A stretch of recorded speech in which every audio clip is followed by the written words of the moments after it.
오늘 말씀 이 제목과 내용은 이 승리의 내용을 말하려고 하는 것이 아닙니다.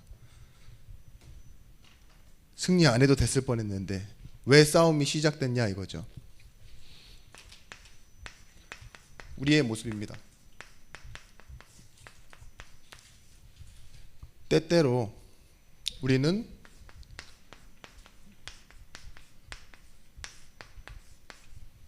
실수하고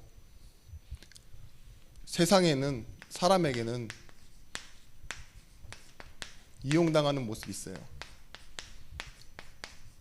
그게 교회와 성도입니다. 그러나 하나님은 우리에게 승리를 주셨습니다. 여호수아서 10장 3절에서부터 15절의 말씀, 나중에 한번 전체 내용을 한번 읽어보시기 바랍니다. 여호수아가 오늘의 전쟁을, 본문에 나오는 전쟁을 하게 된 이유가 무엇이냐? 기브온이라는 사람들을 받아줬기 때문이에요. 근데 하나님이 받지 말라 그랬거든요. 가나안의 족속들과 화친을 맺지 말라, 다른 우상신을 섬기는 사람들을 받아주지 말라 했는데, 그걸 알고 정보가 있는 거죠. 기브온에 이 사람들이 어떤 모습으로 찾아왔냐? 행색은 아주 먼 길을 여행한 사람들 모습처럼 찾아왔어요. 그리고 일부러 빵에 곰팡이를 피워가지고, 우리가 이렇게 먼 길 오느라 빵에 곰팡이가 피었습니다. 포도주 전대는 찢어졌습니다.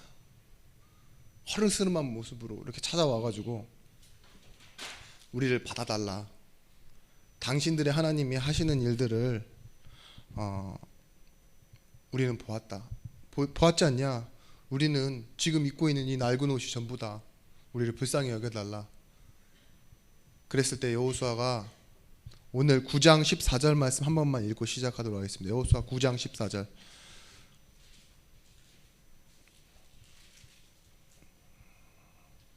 (14절) 15절 말씀, 우리 두 절 말씀을 같이 합독하도록 하겠습니다.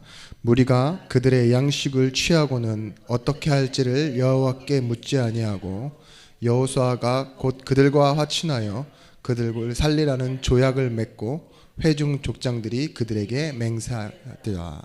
아멘. 보세요. 오늘 제목처럼 실수했어요. 어떤 부분에 실수했습니까?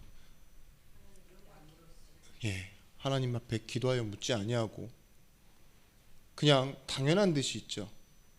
받아주고 어떤 걸 했어요? 맹세까지 했어요. 그들을 살리는 맹세. 그런데 오늘 이 뒤에 보시면은 조약을 맺은 후 사흘이 지나서야 그들이 이웃들 중에 자기 중에 거하는 자라리라 함을 들음이라 이렇게 나와요. 그러니까 사실은 그 주변에 있던 기브온 족속이었어요. 근데 이 사실을 안 이제 왕들이 연합을 해서 찾아오는 거죠. 기브온이 우리를 배신했다.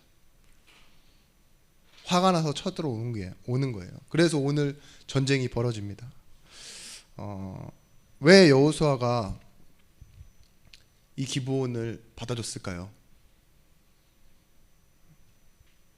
지금 교회의 모습과 똑같습니다. 우리는 그래야 할 것 같으니까, 그죠? 한편의 마음속엔 이런 것들이 있었을지 몰라요. 온갖 구박과 천대를 받던 노예로 살던 이스라엘 백성들이잖아요. 근데 그렇게 허르스름하고 뭔가 불쌍한 모습으로 자신들을 찾아온 모습을 보면 마치 자신을 보는 듯한 그런 마음이 들었을지 몰라요. 그런데 그들이 칭찬을 해줍니다. 당신들에게 하나님이 하신 일들을 봤습니다 라고. 자신들도 어떻게 보면 외로운 처지잖아요. 그런 그들에게 화친을 맺자 하니 마음의 빗장이 한 번에 풀어지지 않았을까, 저는 그런 생각을 해봅니다. 우리 마음이 열리면 그런 일들이 가능하잖아요. 근데 우리 교회가 그래요. 우리가 전도하려고 마음의 문을 열어놓잖아요. 사람을 만나는 것도 그렇고 약속을 잡는 것도 그렇고, 막 내가 조금 손해보는 것 같지만 복음을 위해서 이러면서 이렇게 끌려갈 때 있지 않으십니까? 그런데 그런 와중에도 우리는 실수하기도 하고 때로는 이용당하는 것 같아요. 제가 저번에 말씀드렸잖아요. 얼마 전에 어떤 분이 예전에 찾아와가지고 저한테 차비가 없다고 차비를 좀 달라고 그랬는데 저는 다시 안 올 뿐인 줄 알고 조금의 차비를 줬어요. 근데 그 다음 날에 또 찾아오더라고요. 그래서 차비를 갚으려나 생각을 했는데 그게 아니라 성경책을 들고 왔어요. 아, 그래 성경 공부하자는 건가? 아니에요. 다른 교회에서 성경책을 받아왔나 봐요. 저한테 팔겠대요. 그래? 성경 많은데 그렇게 된다니까요. 아니 그래서 제가 탁 화가 나는 거 있죠. 전번에 준 차비 다시 찾아온다고 했을 때 모든 사람을 만났을 때 복음 전하는 게 목회자의 마음인데 이걸 이렇게 이용하나? 그죠? 또 나는 밥이라도 먹고 집이라도 찾아가고 이랬을 줄 알았는데 다시 찾아와 준 거에 그 반가운 마음이 갑자기 실망으로 확 바뀌면서 화로 막 바뀌는 거 있죠.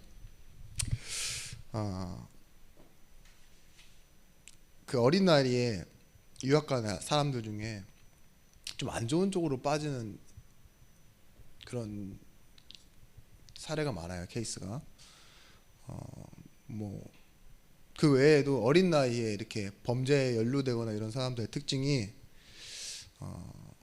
범죄가 좋아서가 아니라 외로워서 자기를 받아주는 곳을 찾아간 거래요. 왜냐면 갱스터들은 뭐라 그러냐면요, 자기네들을 패밀리라고 불러요. 가족이라고. 그리고 뭐라 그러냐, 그 나이가 어떻든 시대가 어떻든 다 브라더 이러잖아요. 형제라고. 그렇게 받아주니까 어떤 사람들은 같이 휩쓸리는 거죠. 막 동성애에 이끌리기도 하고, 뭐 마약, 절도, 폭력 이것에 있잖아요. 같이 동참하려고 안 하면 뒤처지는 것 같으니까. 우리도 그래요. 때로는 교회로 살지만 우리의 본분을 다하려 하다 보니까 직장인으로 살고 때로는 뭐 부모나 가족의 일원으로 살려고 하다 보니까 시댁에 가고 친정에 가고 이러다 보니까 뭐예요? 우리도 모르게 우리의 모습을 잃어버리거나 아니면 때로는 너 그리스도인이잖아 하니까 오버해요. 그렇지 않으세요? 그렇다고 해주세요. 분명히 그러실 거예요. 그래서 오늘 우리가 서론에서 봐야 될 게 뭐냐, 이런 우리의 실수 가운데서도요, 하나님은요 어떤 방향으로 우리를 이끌어 가시냐, 하나님의 시간표. 이 하나님의 시간표는요 반드시 어디에 있느냐, 우리의 선택에 있는 것이 아닙니다. 하나님의 주권에 있습니다. 우리가 선택해서 하나님의 인도를 받는 것이 아닙니다. 하나님의 주권 가운데서 우리가 살아가고 있는 겁니다. 이걸 발견하시면 돼요. 거기서 우리가 오늘 봐야 될 것이 뭐냐, 현실에서 놓치지 말고 봐야 될 것, 눈앞에 있는 사실입니다.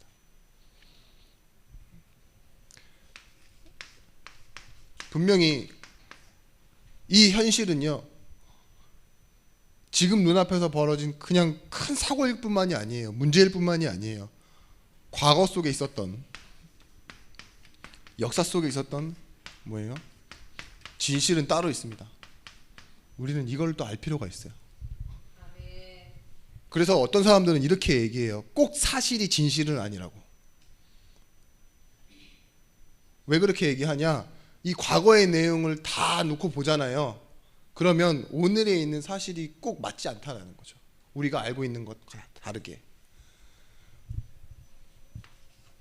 우리 뻔히 보이는 결과들 있죠. 나와 있는 결과. 중요한 것은 뭐냐? 나와 있는 결과가 아니라 변하지 않는 거예요. 진리입니다. 사실과 진실은요 저마다 달라요. 특히 진실은 주관에 더 가깝습니다. 근데 진리는 뭐냐? 영원히 변하지 않는 거예요. 이걸 가지고 결과를 보셔야 돼요. 요한계시록 1장 8절 말씀에 뭐라고 나와있냐? 주 하나님이 이르시되 나는 알파와 오메가라 이제도 있고 전에도 있었고 장차 올 자요 전능한 자라 하시더라. 22장 13절 말씀에도 똑같은 말을 합니다. 나는 알파와 오메가요 처음과 끝이요 시작과 나중이라고. 진리라는 것은 무엇이냐? 상대적으로 무엇에 의해 변하는 것이 아니에요. 영원히 그대로 그 모습 그대로를 가지고 있는 거예요. 변하지 않는 본질.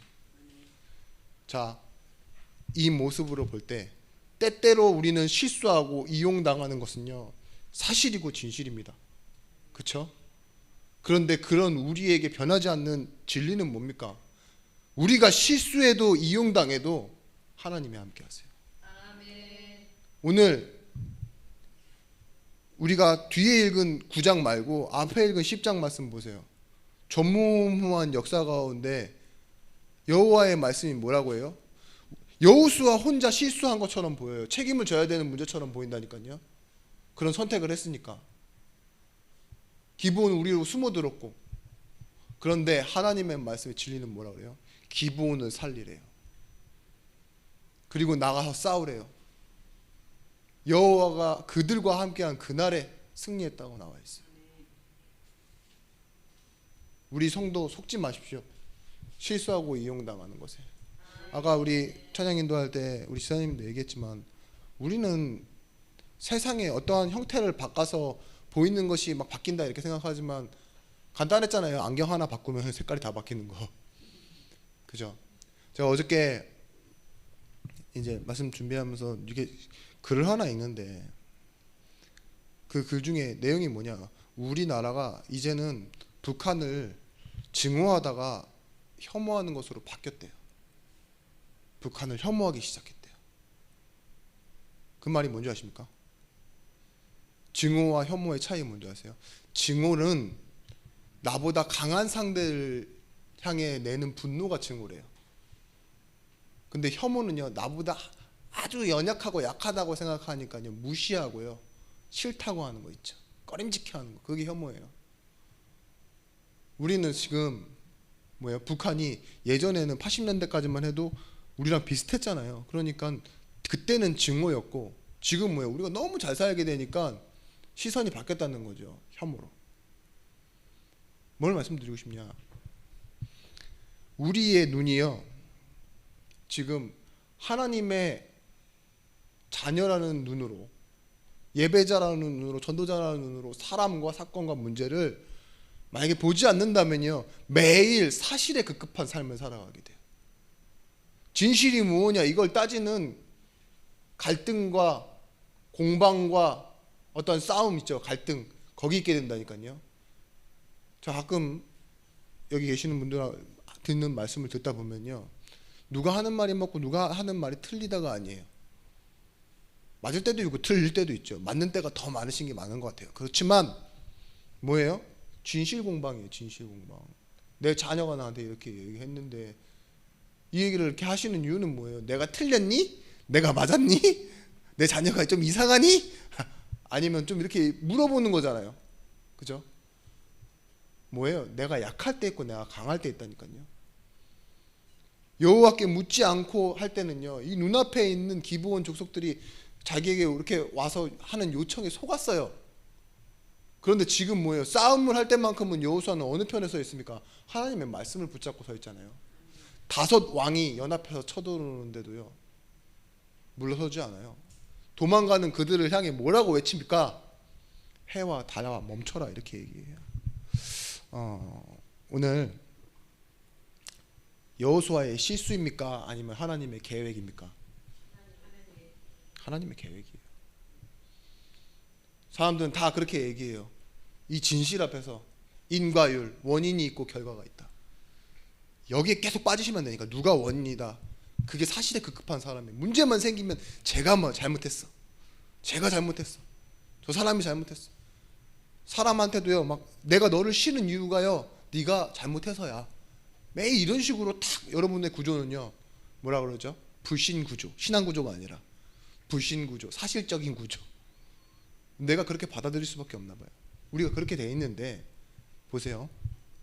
이 진리와 영적인 사실 앞에서 여러분들이 좀 보셔야 될 것이 있습니다. 하나님은요, 이 세 가지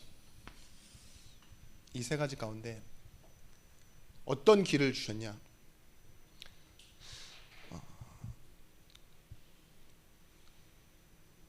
오늘 말씀 가운데 요한복음 20장 30절에서부터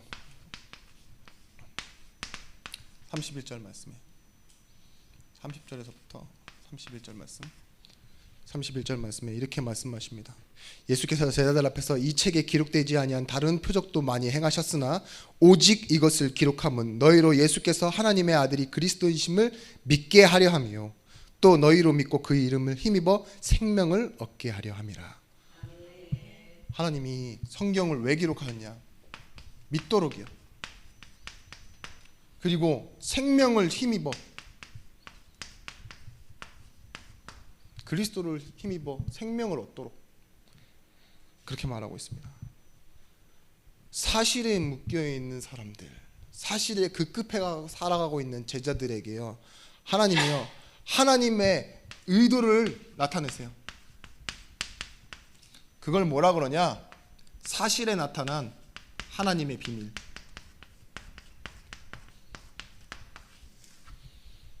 영적 사실이에요. 가장 중요한 것입니다. 성경에 나타나 있는 가장 중요한 포인트, 사실이 중요한 게 아니에요. 진실이 중요한 게 아닙니다. 하나님의 의도 나타나 있는 부분들, 영적 사실. 다시 한번 말씀드릴게요. 사실에 급급해서 살아가는, 현실에 매여 살아가는 사람과 제자들에게 하나님은 말씀을 통해서 뭘 나타내신다고요? 하나님의 의도를 나타내세요. 그걸 찾는 게 뭐예요? 영적 사실이에요. 로마서에서 이렇게 얘기하죠. 이렇게 선포합니다. 모든 인류는 죄인이다. 그리고 그 죄인 된 인간은 절망적일 수밖에 없다. 찾으셔야 됩니다. 우리 인생의 현주소 어디로 가고 있습니까? 어제도 저한테는 세금 공지서 6월달은 세금 납부의 날입니다. 뭔가 날라왔어요. 재산이 있다는 소리죠. 제 이름으로 된. 진짜 찔끔 날라왔어요. 얼마 없다는 소리죠. 근데 이사 왔는데 전 주소 바꾼 적도 없는데 다 날라와요. 그죠? 카드도 뭐도 막 돈 내라는 건 다 그쪽으로 날라와요. 통지서. 그게 뭐예요? 나의 현주소예요. 택배를 받는 장소 어디죠? 내 집 주소. 그런데 이 영적인 사실로 봤을 때는요, 내 영적 상태에 따라, 내 배경, 지금 내 하나님이 주신 그 하나님의 시민권 따라 이 응답과 축복이 나에게 오고 있다니까요. 내 행동과 행위에 따라가 아니에요. 나의 현주소에 따라. 어떤 사람은 뭐예요? 사실은 누구 때문에, 직장 때문에, 지금 정치 상황과 사회적 어떤 문제 때문에라고 생각하지만 아니에요. 그의 현주소예요. 운명 때문에요. 하나님 떠나 있는 그 길에 서 있기 때문에 저주와 재앙과 운명, 가족과 뭐예요? 이 가문을 타고 흐르는 그런 저주 때문에 와 있는 문제를요, 뭐예요? 영적 사실 모르면 이걸로만 확인해야 된다니까요. 잘 되면 뭐예요? 내 노력, 안 되면 남 탓, 막 이런 거 있잖아요. 그게 사실처럼 보인다니까요. 베드로가 어떻게 고백합니까? 마태복음 16장 16절에 주는 그리스도시요 살아 계신 하나님의 아들이십니다. 예수가 그리스도입니다 라고 고백하는데, 이 하나님이 베드로를요 어느 상태 속에 놔뒀다 그랬어요? 소유되는 것이 아니라 복이라는 상태 속에 네가 복이 있다 이렇게 말씀하시잖아요. 이 상태 속에 놓이게 되어진 거예요. 이 복을 풀어서 어떻게 설명하셨냐? 이를 네게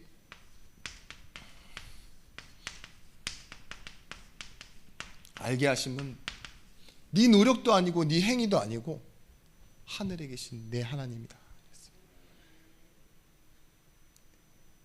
보십시오.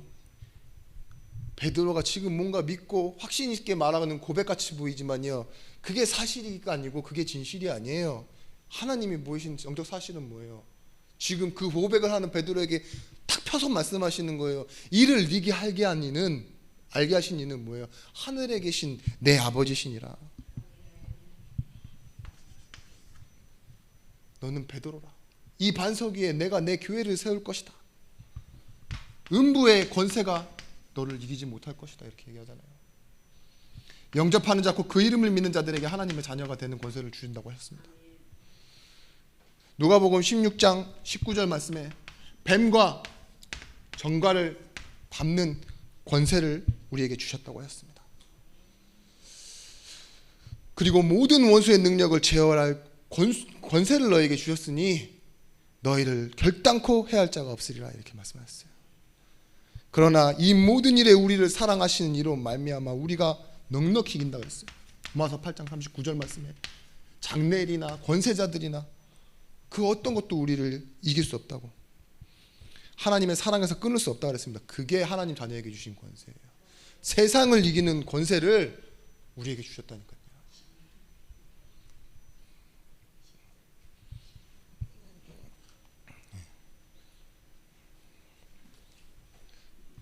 나중에요. 네. 네.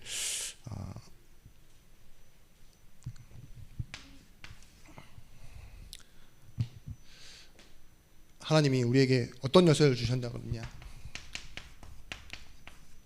천국 열쇠를 주셨다고 했습니다. 누가복음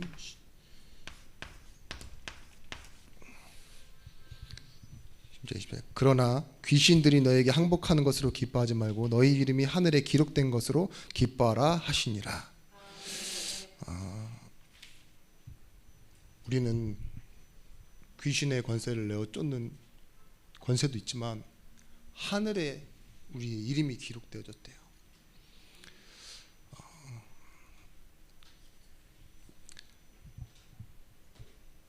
혹시 찾아놓으셨으면 우리 권사님 한번 읽어주시겠어요? 16장 19절 20절. 네, 아까 이거 16장 이거 여기 하신 거 아니에요? 네, 16장 19절 20절 말씀.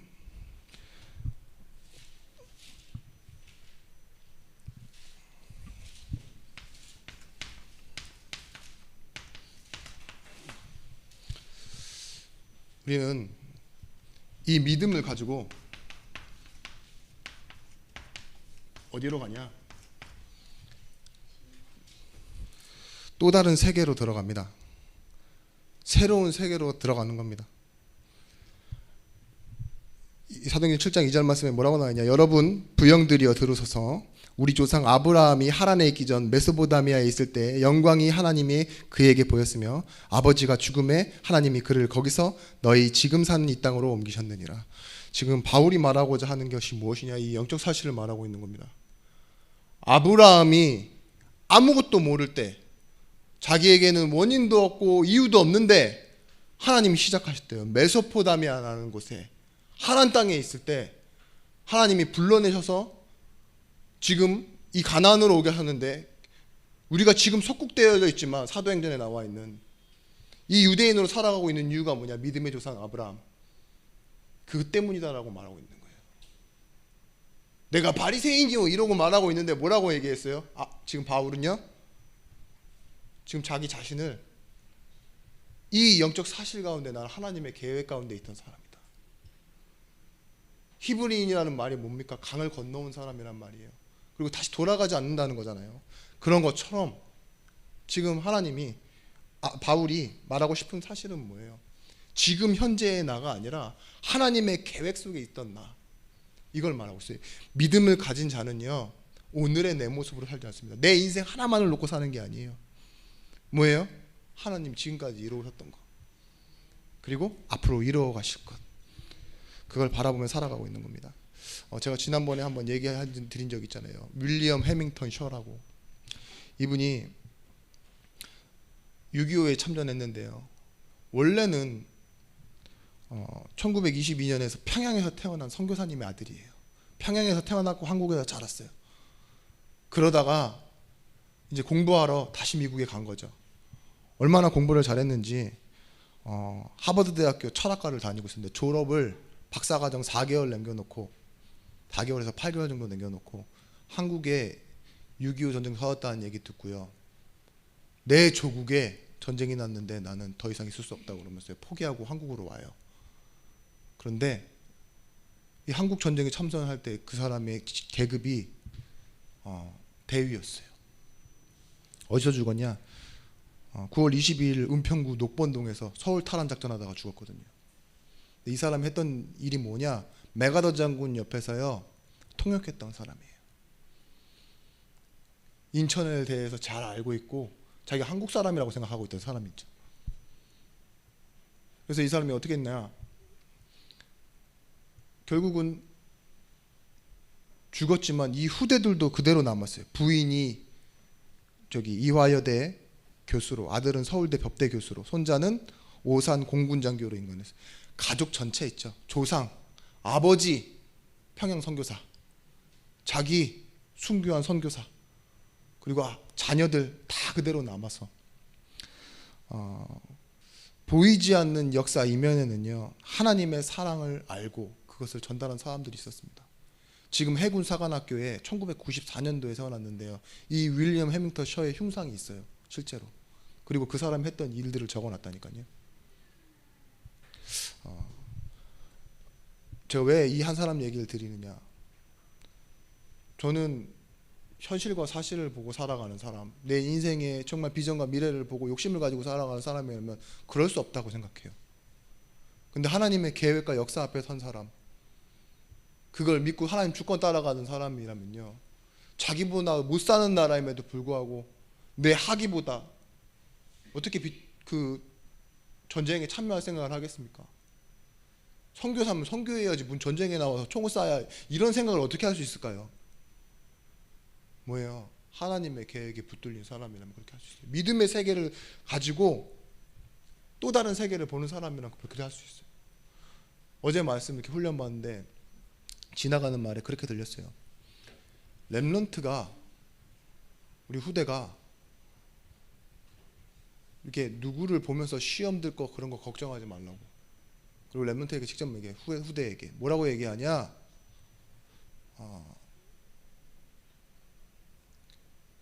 렘넌트는 시험 드는 사람 아니라고.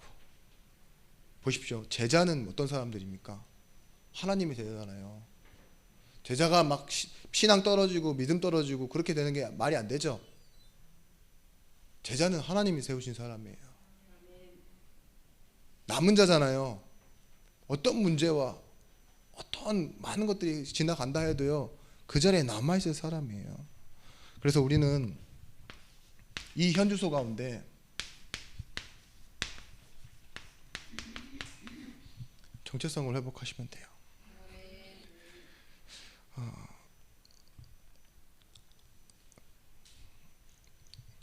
우리는 무엇이냐? 이 세상에 많은 것들이 있지만, 누구로 인해, 어떤 일로 인해 이렇지만 하나님이 원인 되셔서 이루시는 일들이 많습니다. 그것이 사실은 가장 큰 응답이에요. 요셉이 노예됐습니다. 형들이 팔았습니다. 그죠? 감옥에 갔습니다. 그 이유는 보디발 장군의 부인이 모함했습니다. 그게 뭐예요? 사실이고 진실처럼 보이지만 하나님이 원인 되신 거예요.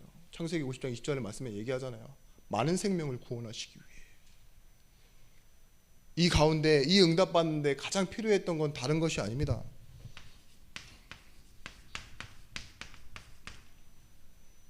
세상의 상황을 믿고 따라가는 것이 아니라 하나님의 약속인 언약을 믿는 거예요.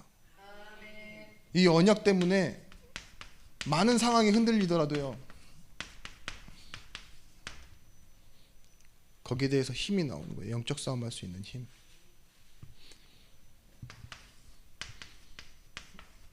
내가 누군지도 모르겠고 이 상황이 어떻게 흘러가는지 모르겠는데 베드로가 이렇게 고백합니다. 이제는 알았어요. 영적인 세계에 대해서 고백할 수 있고 선포할 수 있는 나인 것을. 안진뱅에게 이렇게 말합니다. 금과 은은 내게 없거니와 내게 있는 것을 내게 주노니 나사렛 예수 그리스도 이름으로 일어나 걸어라. 그게 정체성에서 나오는 힘이에요.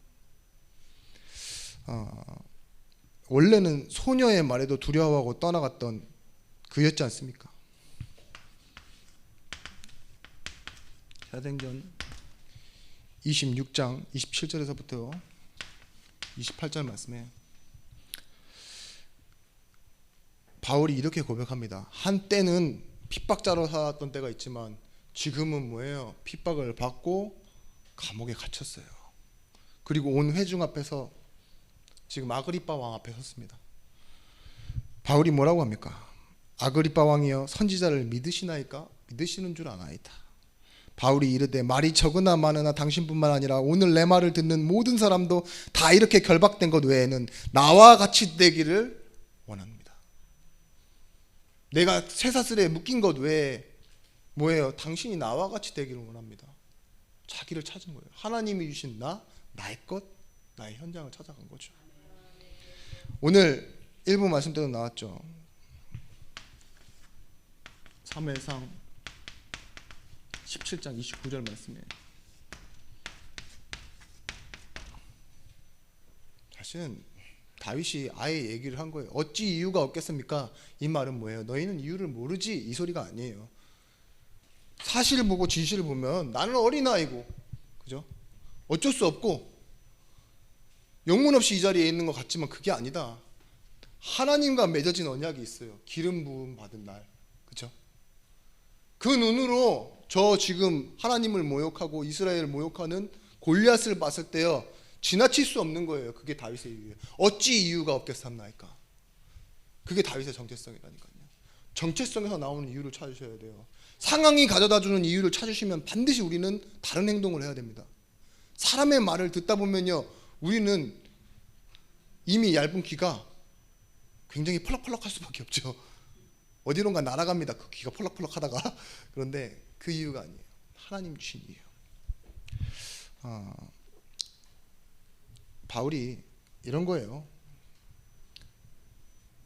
감옥에 가도 괜찮은 거예요. 지금 그만큼 자신이 발견된 거예요. 이것들이 나를 빼고 밥을 지네끼리 처먹어, 이런 거에 삐질 그런 정체성이 아닙니다. 나를 두고 뒤에서 험담을 해. 바울은 평생 그렇게 살았어요. 한쪽 이면에는요, 계속 교회에 문제가 일어나고 자기를 욕하는 사람들이 있고, 그죠? 떠나가고 이런 소식들이 계속 들려와요. 그것보다 더 중요한 게 뭔지 아십니까? 하나님이 응답하셔서 새 생명이 살아나는 그 응답을 다윗은 계속 듣고 있었어요. 바울은 계속 듣고 있었어요. 그게 더 큰 거예요. 출애굽의 문제는 무엇이냐? 430년 동안 노예 생활했는데 어느 날 이제 40년은 미디안 강에 있었으니까는 이제 모세를 알던 사람도 모르는 사람도 있겠죠. 젊은이들은 모를 거 아니에요. 듣보잡 노인네가 나타난 겁니다. 이력서를 딱 제출하는데요, 하자가 있어요. 어떤 하자가 있느냐? 믿음만 해야죠. 자기도 자기를 신뢰하지 못하는 사람, 내가 누구간데 바로에게 가옵사옵나이까, 이렇게 얘기했던 사람이 왔어요. 그럼 하나님이 가라 해서 왔다, 이렇게 얘기하는데 밑에 있는 유사들과 장로들이 그 말을 들었을 때 나갑시다라고 말할 수 있을까요? 그래서 하나님이요, 10번의 작업을 하시는 거예요. 바로 왕에게 주는 타격이 아니라 이스라엘로 하여금 보게 하시는 거죠. 그리고 말씀 따라 나오게 하시잖아요. 우리는 뭘 봐야 됩니까? 언약의 싸움을 하는 거예요. 그래서요,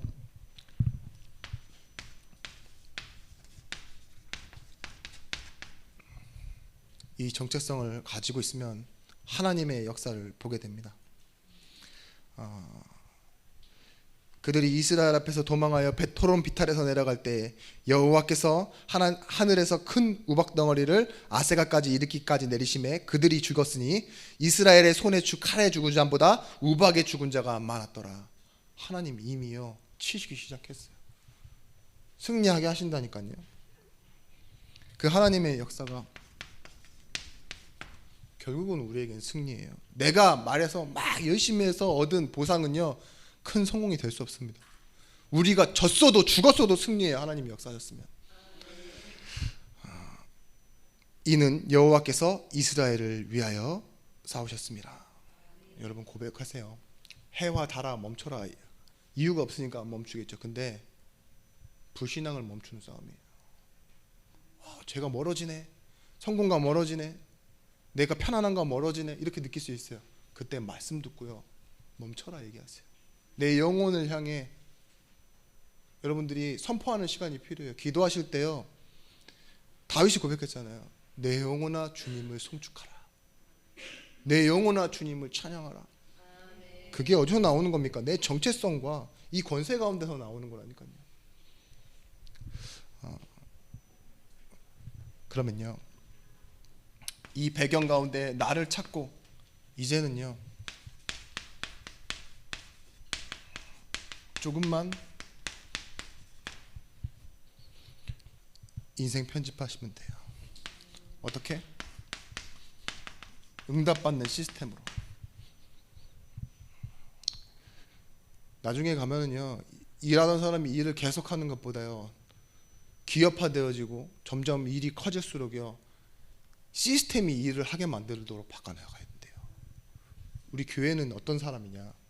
내 노력으로, 우리의 방법으로, 갱신으로 일하는 것이 아니라요, 이제는요, 예배라는 시스템으로, 현장에서 말씀 운동이라는 시스템으로 우리가 생명 살려야 되는 거예요.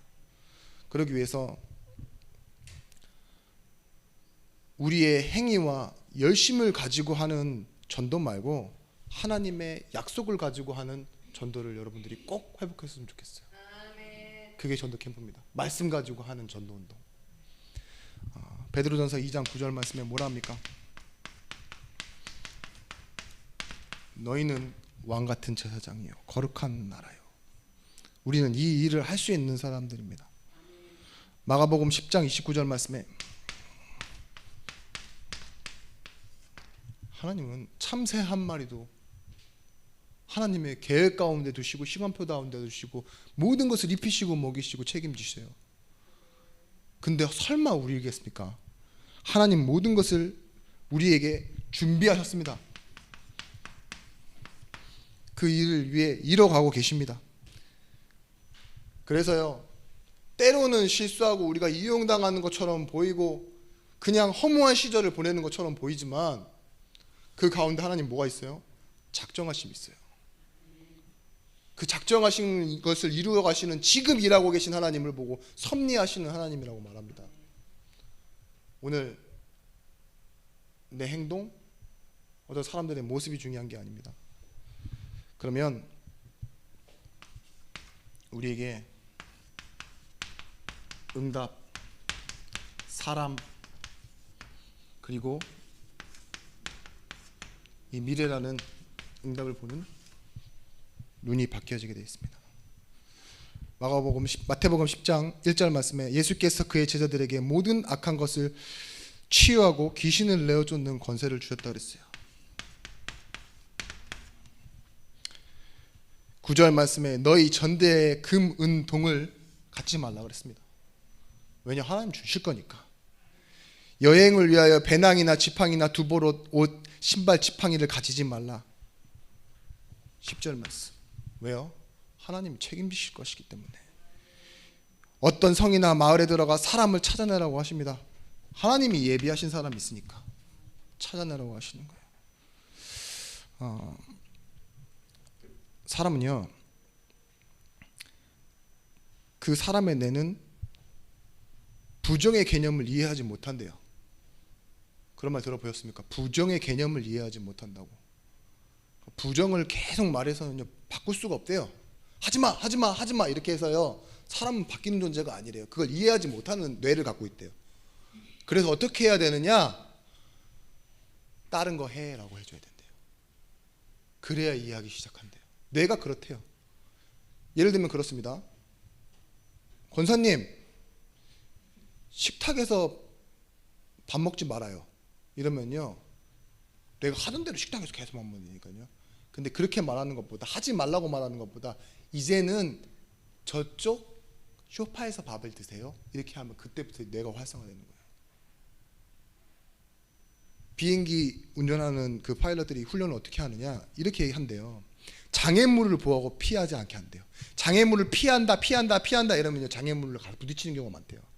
스키 선수들이 이렇게 산을 막 내려오잖아요. 나무가 엄청 많잖아요. 그 장애물을 보고 피하는 게 아니래요. 어떻게 훈련하느냐? 길을 찾는 훈련을 한대요. 그러면 나무와 나무 간격 사이가 넓어진대요. 그렇게 보인대요. 우리 뇌의 개념 자체가 그렇대요. 하나님이요, 우리를 갱신시키는데요, 뭘 하지 말라 율법으로 우리 안 바뀌는 거 알고 있어요. 그래서 뭐예요? 하라고 하시잖아요. 너희는 가서 모든 족속으로 제자를 삼아. 주언론이 다 있잖아요. 긍정형으로 우리에게 하나님 심으신다니까요. 오늘 일도요, 뭘 하지 말라 해서 안 된 게 아니에요. 하나님 다 아세요. 그 모든 일을 하나님께서 이뤄가고 계십니다. 거기에 대해서 눈을 뜨셔야 돼요. 우리는요,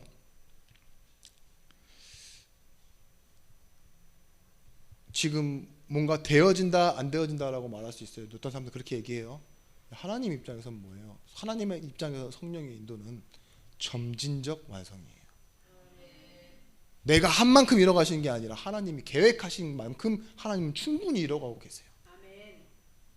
그래서 여러분 낙심하지 마시고, 때론 일이 너무 잘 될 때 교만하실 이유가 없습니다. 하나님의 방법은 뭐였냐? 오늘 말씀에 현장을 살리는 것. 그것이 뭐예요? 10장 6절입니다. 여호수아서 10장 6절 말씀. 기브온 사람들이 길갈 진영에 사람을 보내어 여호수아에게 전하되 당신의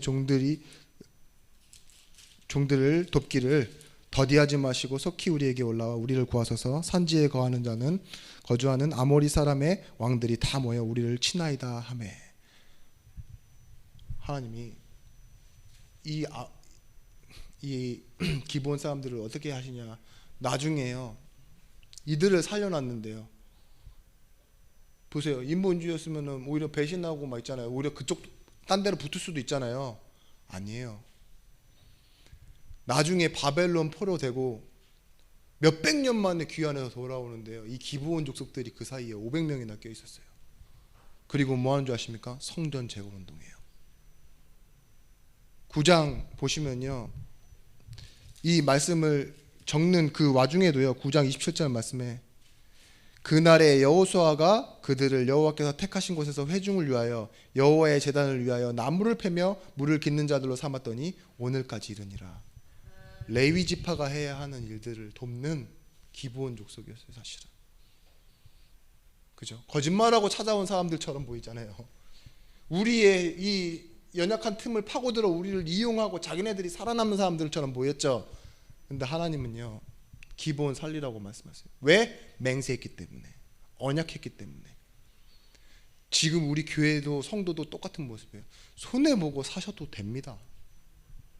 교회는 원래 그런 곳이에요. 성도는 원래 그런 삶을 살아요. 그런데 그 가운데 어떤 모습으로 나타나느냐? 빛으로, 세상에 꼭 필요한 소금의 모습으로, 사랑과 희락과 화평과 충성과 온유와 절제와, 그렇죠? 자비와 양성과 오래 참음으로 나타나는 거라니까요.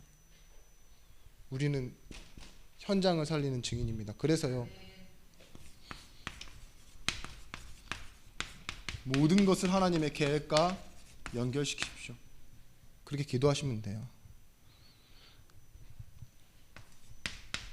사람 만나는 것 중요한데 여러분의 마음속에는요, 어떤 기도 제목이 있어야 되느냐? 내가 먼저 제자와, 그리고 제자를 찾는 제자, 이 기도 제목이 꼭 필요합니다. 그리고 우리에게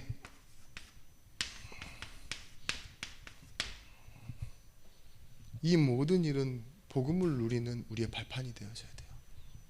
사건, 사고, 그리고 내게 오랫동안 남아있었던 진실이라고 알고 있는 묵은 감정, 상처들 있죠. 피해의식, 이런 것들요. 그 사건을 통해서 뭐예요? 오늘은 새 응답으로 발견하고, 내가 더 이상 이것에 속지 않겠다 하고 눈을 뜨고, 그리고 앞으로 나아가는 것입니다. 오늘 제목처럼 뭐예요? 우리는 실수하고 이용당합니다. 그런데 하나님은 너무나도 완전하십니다. 그리고 우리를 뭐예요? 이용당하는 우리처럼 보이지만요, 하나님의 계획 가운데 우리를 완전히 승리하게 하시는 거예요. 그것이 우리의 배경입니다. 한 주간 승리하시기 바랍니다. 기도하겠습니다. 하나님,